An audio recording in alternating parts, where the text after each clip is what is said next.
విశాఖలో దారుణం జరిగింది. ఓ బాలికపై 10 మంది యువకులు పలుమార్లు అత్యాచారానికి పాల్పడ్డారు. ఈ ఘటన విశాఖ నగరంలో కలకలం రేపింది. అత్యాచారం తరువాత షాక్లోకి వెళ్లిన యువతి ఒడిశాలోని స్వగ్రామానికి వెళ్లింది.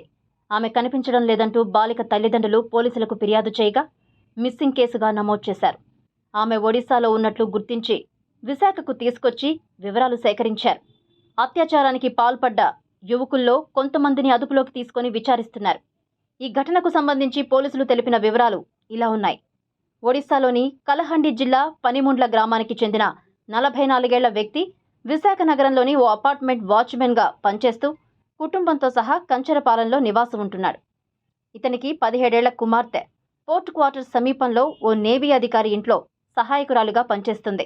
గత నెల 17న పనికి వెళ్లిన ఆమె తిరిగి రాలేదు. దీంతో ఆందోళన చెందిన కుటుంబ సభ్యులు మరుసటి రోజు 4వ పట్టణ పోలీస్ స్టేషన్లో ఫిర్యాదు చేశారు.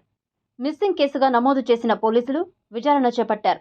స్వగ్రామమైన పనిముండ్ర వెళ్లినట్లు గుర్తించారు. తల్లిదండ్రులను వెంటబెట్టుకుని అక్కడికి వెళ్లి బాలికను తీసుకొచ్చారు.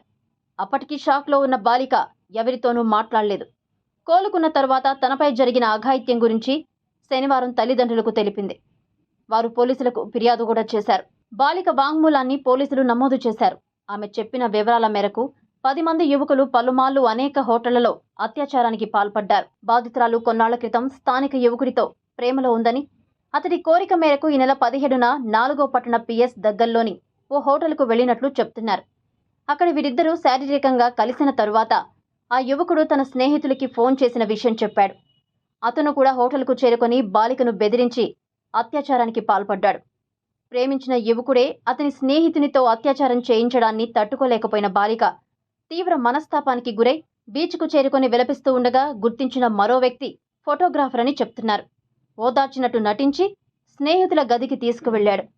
ఈ గదిలో ఫోటోగ్రాఫర్తో పాటు మరో 7 యువకులు బాలికను హింసించి అత్యాచారం చేశారు.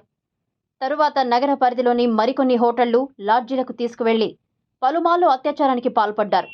ఈ ఘటనను సీరియస్గా తీసుకున్న పోలీసులు చురుగ్గా విచారిస్తున్నారు. ఇప్పటికే కొంతమంది నిందితులను అదుపులోకి తీసుకోగా మిగిలిన వారి కోసం గాలిస్తున్నారు.